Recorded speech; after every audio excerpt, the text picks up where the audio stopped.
Ada juga kakak sepupu temanku yang ikut mendampingi. Kita naik kereta dari stasiun Sudimara menuju Rangkas Bitung. Ternyata lumayan jauh juga ya perjalanannya.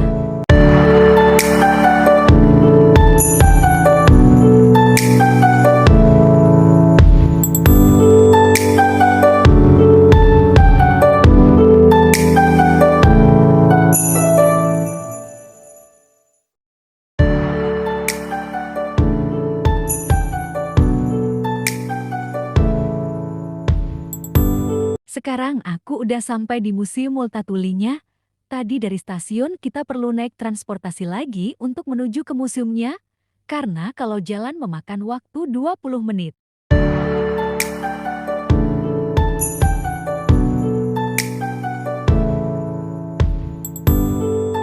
Di bagian depan sini ada 3 patung dan ada tempat pembelian tiket. Harga tiket masuknya mulai dari 1000-an aja loh untuk pelajar. Tapi gak sempat record. Aku dan teman-teman sempat foto-foto dulu di sini sebentar.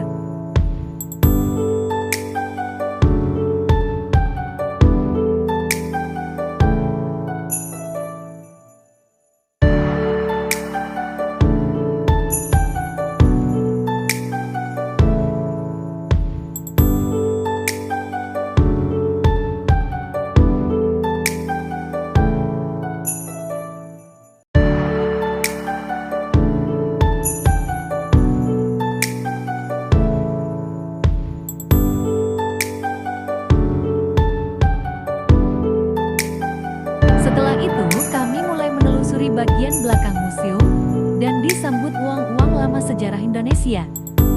Oh, ternyata bentuk dan rupa uang lama Indonesia seperti ini ya. Keren banget. Banyak juga uang-uang lamanya, dari tahun ke tahun sepertinya ada.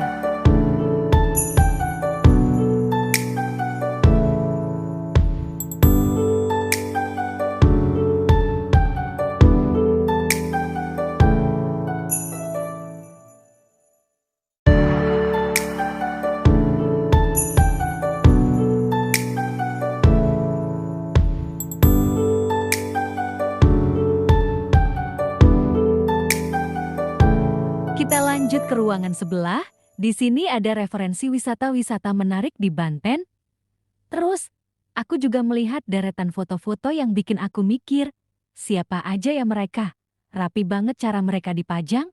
Apa mungkin mereka ini adalah tokoh-tokoh penting yang punya peran besar dalam sejarah daerah ini?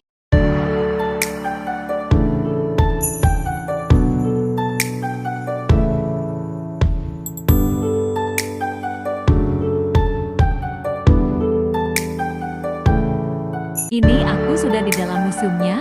Di ruangan ini aku lihat ada kode QR. Kalau nggak salah itu untuk mengakses kunjungan virtual Museum Multatuli. Jadi kita bisa jelajahi isi museum ini secara online juga.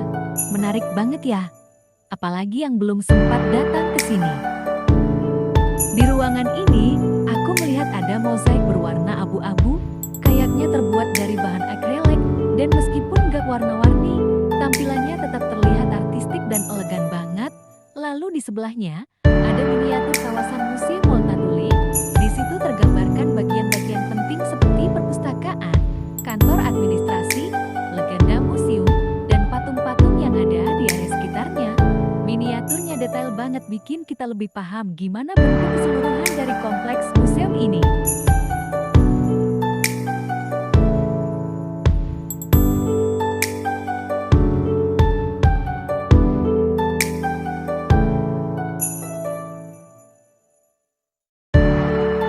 Di ruangan ini ada proyektor, sepertinya menampilkan cuplikan tentang masa penjajahan.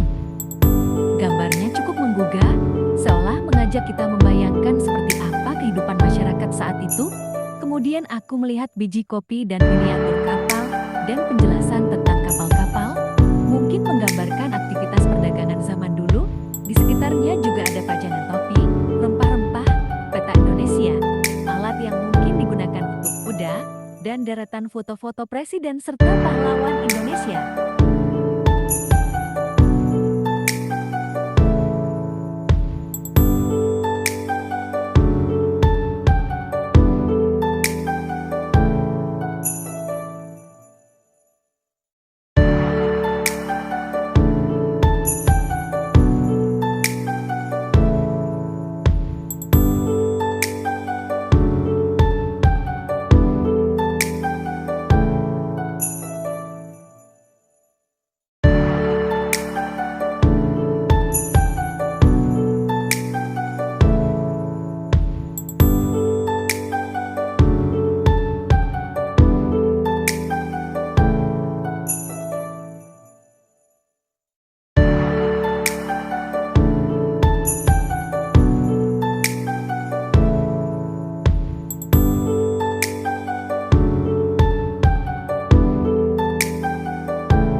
beberapa buku, walau nggak banyak, tapi lumayan untuk menambah wawasan. Lalu ada juga tokoh-tokoh lama yang aku rasa berperan penting dalam perkembangan sejarah daerah ini. Di dekat sini juga ada koleksi uang lama lainnya. Bikin kita mungkin paham bagaimana perkembangan ekonomi dan alat tukar masa ke masa.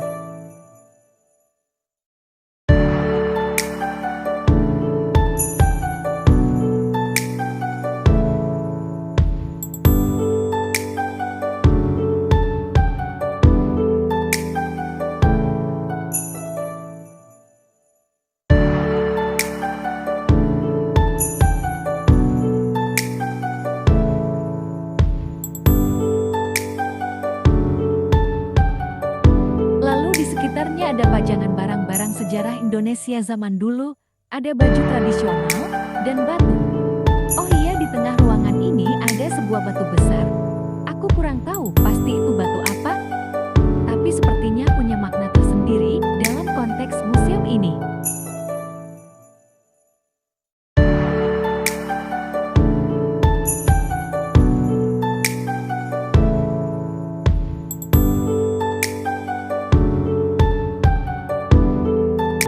Lalu, aku juga melihat ada kain tenun. Nah, ngomong-ngomong soal kain tenun, aku jadi keinget sama masyarakat suku Baduy. Kain tenun bagi masyarakat Baduy bukan sekedar pakaian, tapi juga simbol filosofi dan jati diri mereka. Masyarakat Baduy terbagi menjadi dua, yaitu Baduy Dalam dan Baduy Luar. Baduy Dalam sangat menjaga kemurnian adat dan tradisi mereka, tidak menggunakan teknologi modern, sama sekali tidak menggunakan listrik, tidak menggunakan kendaraan, dan bahkan tidak boleh difoto. Kain yang mereka pakai biasanya polos, berwarna putih atau biru tua, melambangkan kesederhanaan, kemurnian, dan ketaatan pada adat. Sementara Baduy Luar sedikit lebih terbuka terhadap dunia luar, mereka masih menjaga adat tapi lebih fleksibel. Mereka juga menenun kain secara manual, semua serba tradisional tanpa bantuan mesin. Warna-warnanya cenderung lebih beragam dan biasanya kain-kain ini dijual keluar sebagai hasil kerajinan proses menenun. Bagi masyarakat Baduy punya makna yang dalam setiap helai benang adalah simbol kesabaran, ketekunan, dan penghormatan pada alam. Mereka percaya bahwa segala sesuatu melihat kain tenun ini bikin aku jadi makin kagum sama kearifan lokal yang tetap bertahan di tengah perkembangan zaman. Kain tenun Baduy bukan hanya karya seni, tapi juga warisan budaya yang hidup. Segini dulu vlog aku hari ini. Terima kasih banyak buat kalian yang udah nemenin aku dari awal sampai akhir video. Semoga vlog ini bisa ngajak kalian jalan-jalan sambil belajar sejarah dan budaya Indonesia. Sampai jumpa.